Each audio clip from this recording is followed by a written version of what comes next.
ایمان دل میں ایک سفید نقطے کی طرح ظاہر ہوتا ہے، پھر جتنا ایمان بڑھتا ہے وہ نقطہ بھی بڑھتا جاتا ہے۔ جب ایمان مکمل ہوتا ہے تو وہ نقطہ سفید نورانی پورے دل و دماغ پر چھا جاتا ہے۔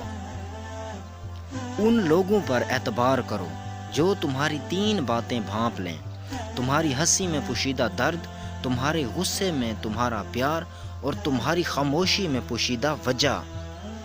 انسانیت بہت بڑا خزانہ ہے، اسے لباس میں نہیں انسان میں تلاش کرو۔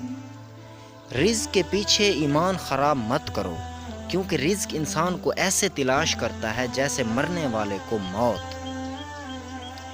دعا نفع پہنچاتی ہے اور ان بلاؤں کو ٹالتی ہے جو نازل ہو چکی ہیں، اور ان کو بھی ٹالتی ہے جو ابھی نازل نہیں ہوئی، اس لیے دعاؤں کا اہتمام کیا کرو۔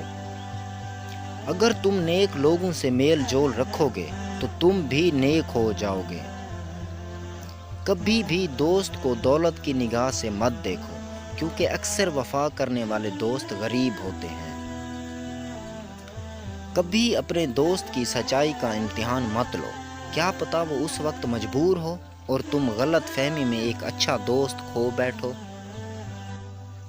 جس شخص نے تجھے تیرے عیب بتائے، اگر تجھ میں عقل ہو تو بے شک اس نے تجھ پر احسان کی حد کر دی۔ لوگوں سے یاد نہ کرنے کا شکوہ مت کرو، کیونکہ جو انسان خدا کو بھول سکتا ہے وہ سب کو بھول سکتا ہے۔